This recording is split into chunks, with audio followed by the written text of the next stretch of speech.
Dipersembahkan oleh dan didukung oleh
Assalamualaikum warahmatullahi wabarakatuh.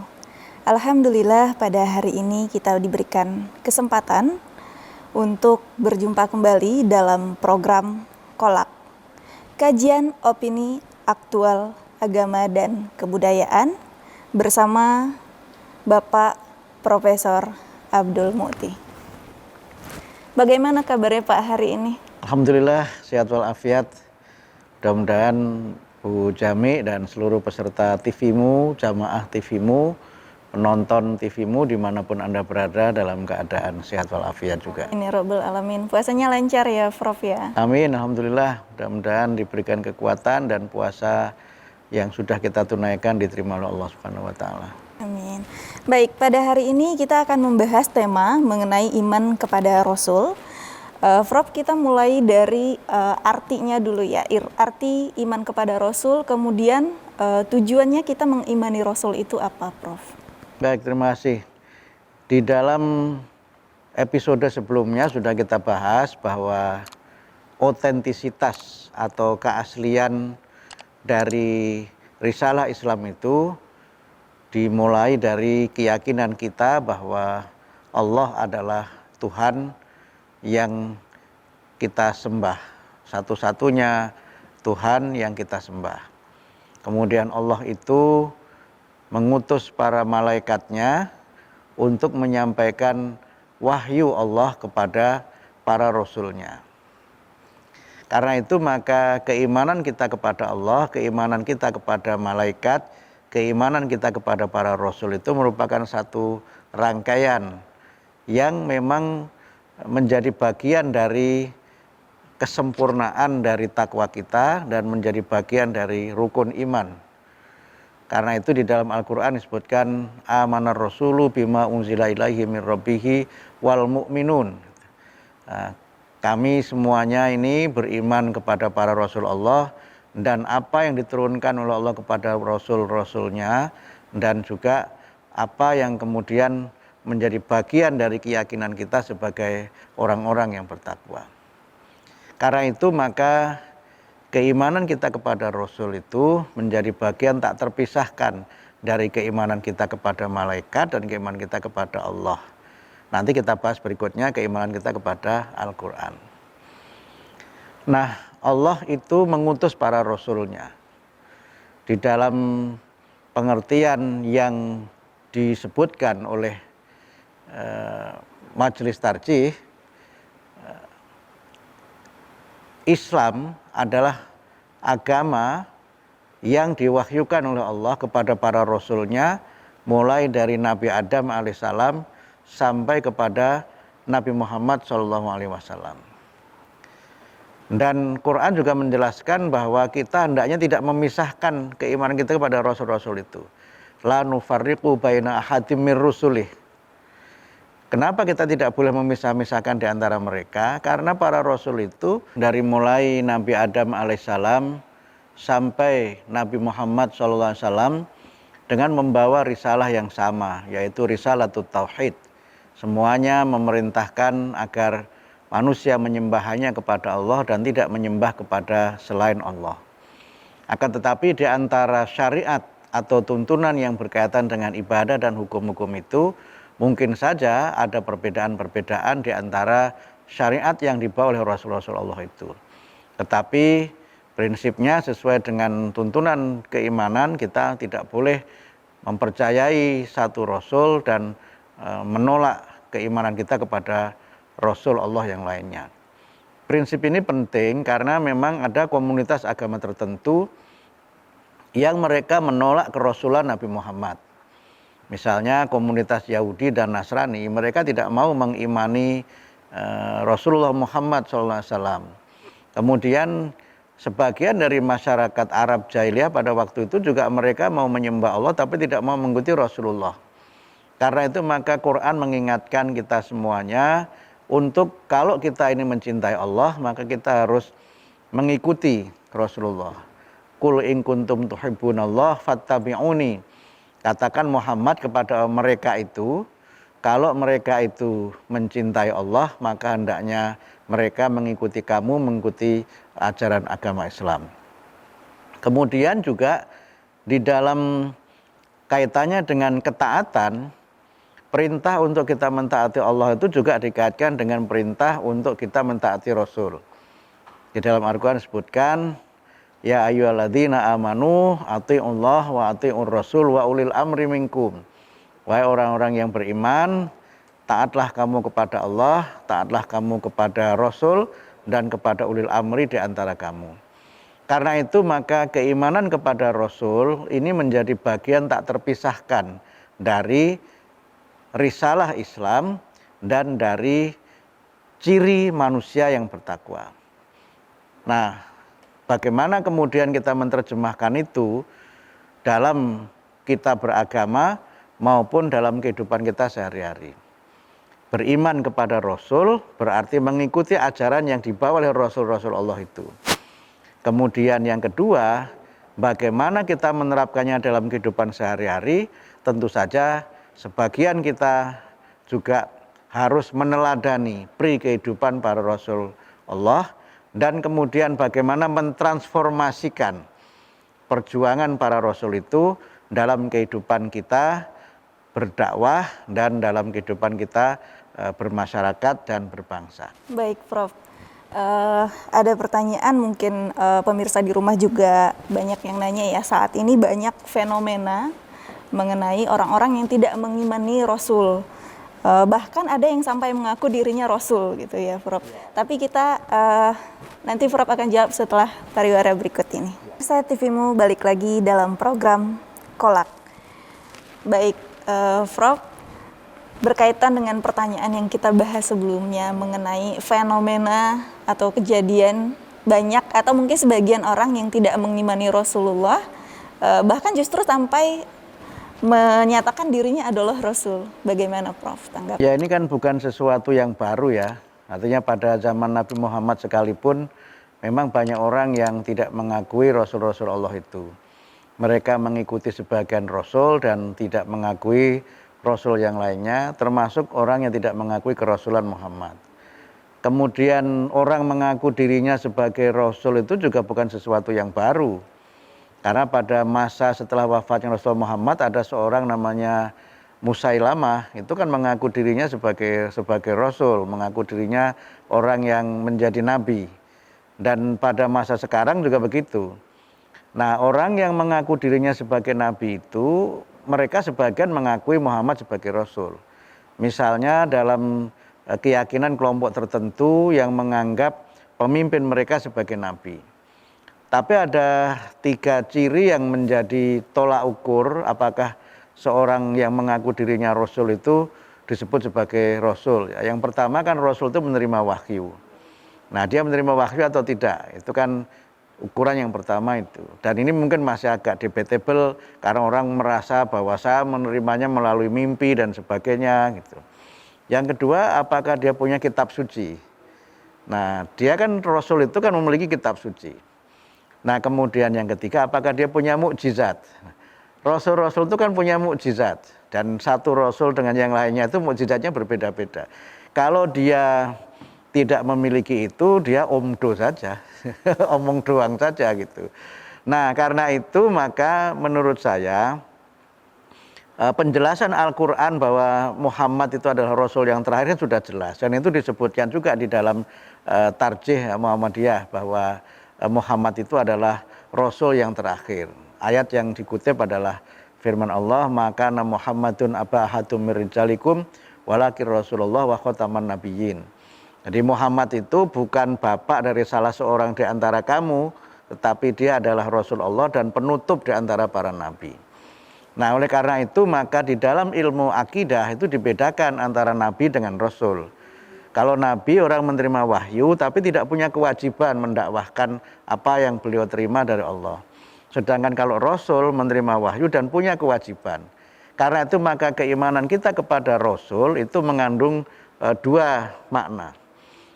Makna yang pertama, kita mengikuti ajaran yang dibawa oleh rasul itu. Makanya di dalam Islam kita diharuskan itba rasul, atau dalam istilah lain disebut dengan sunnah rasul ya, sunnah rasul. Kemudian yang kedua adalah melanjutkan risalah para Rasulullah itu. Karena itu maka di dalam kita ini berdakwah, itu kan yang kita sampaikan adalah misi risalah. Ya, misi risalah itu adalah misi di mana kita menyampaikan ajaran-ajaran Allah itu kepada umat manusia, sebagaimana Rasul juga menyampaikan kepada umatnya. Rasul ini kan punya keterbatasan masa hidup dan juga punya keterbatasan di dalam berdakwah. Seperti Rasulullah Muhammad kan beliau usianya hanya 63 tahun. Kemudian beliau hanya sampai berdakwah pada waktu itu di Jazirah Arab saja.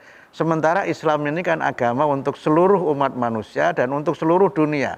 Sehingga kemudian kalau Rasulullah itu diutus untuk menjadi rahmat bagi manusia, wa ma arsalnaka illa rahmatan lil alamin.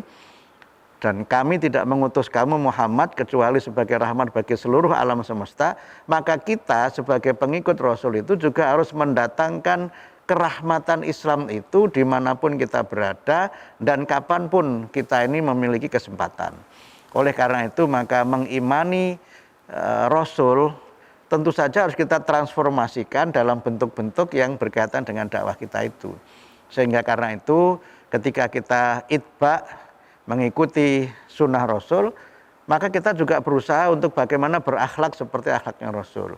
Makanya organisasi kita ini diberi nama Muhammadiyah, itu kan diantara tujuannya adalah agar kita ini mengikuti ajaran Nabi Muhammad dan berakhlak, berkepribadian seperti kepribadiannya Nabi Muhammad. Jadi Muhammadiyah itu bukan nama perempuan. Karena biasanya nama perempuan itu kan pakai iyah begitu kan, Jamiah kan perempuan. Kemudian nama-nama lain yang biasanya dikaitkan dengan perempuan itu pakai penutup, pakai tak marbutoh ya dalam bahasa Arab itu. Karena itu maka ya nisbat di situ itu mengandung sifat, sehingga dengan kita ini mengikuti Rasulullah, maka kita juga menjadi orang yang mengimani apa yang disampaikan oleh Rasulullah. Terutama nanti kita bahas di episode berikutnya ya, yaitu kita mengimani Al-Quran, kemudian kita berusaha mendakwahkan Islam dimanapun dan kapanpun. Baik, Prof. Memang kalau kita berbicara tentang kecintaan Rasul itu banyak banget sebenarnya yang pengen. Betul, ya. Tapi mungkin sebelum kita akhiri, ada mungkin satu pertanyaan yang mungkin pemirsa TVMU juga menanyakan, bagaimana sih cara kita menambah kecintaan kita terhadap Rasul? Ya, tak kenal maka tak sayang ya. Itu ungkapan yang populer. Sehingga supaya kita harus lebih cinta kepada Rasul, memang kita harus mempelajari kehidupan Rasul yang banyak ditulis ya. Biasanya ditulis dalam kitab namanya Sirah Nabawi. Nah, Sirah Nabawi itu berisi penjelasan mengenai kehidupan Nabi. Kadang-kadang juga dijelaskan mulai dari silsilah keluarganya, kelahirannya, sampai perjuangannya. Jadi kecintaan kita kepada Rasul itu yang pertama bisa dibangun dengan mempelajari kehidupan Rasul itu. Kemudian yang kedua, kita bisa semakin cinta kepada Rasul kalau kita sering menyebut namanya. Nah, karena itu kan di dalam Al-Quran kita diperintahkan untuk bersolawat kepada Nabi. Bahkan kita baca terus solawat itu setiap kali kita melaksanakan sholat. Kan kita baca kan di dalam tasyahud itu, Assalamualaikum ayyuhan nabiyyu wa rahmatullahi wa barakatuh. Assalamualaikum wa ala ibadillahi sholihin. Nah, itu kan kita semakin banyak menyebut nama, itu akan semakin dekat. Makanya kalau ada orang yang sedang kangen sama seseorang itu kan sebut namanya gitu, disebut namanya berulang-ulang. Nah, kemudian yang ketiga tentu saja kita meneladani ya, perjuangan beliau itu. Nah, keteladanan itu ya bisa kita lakukan dengan mempelajari sejarah yang ditulis itu, bisa juga dengan misalnya mengunjungi ya, berziarah ke makam Rasul, ke tempat-tempat yang berkaitan dengan jejak-jejak sejarah itu. Ini penting berziarah ke tempat-tempat yang di situ ada kaitannya dengan perjuangan Nabi. Itu bisa membuat kita ini akan semakin menangkap inspirasi dan akan bisa meningkatkan kecintaan kita kepada Nabi. Tapi jangan lupa, kecintaan kepada Nabi itu tidak boleh diikuti dengan mengkultuskan Nabi. Nabi tetap saja Nabi, bukan Tuhan. Karena itu maka kecintaan kita kepada Nabi, kepatuhan kita kepada ajaran Nabi tidak boleh bertentangan dengan apa yang kita cintai kepada Allah. Kemudian yang kedua, tidak boleh juga bertentangan dengan apa yang disyariatkan oleh Allah.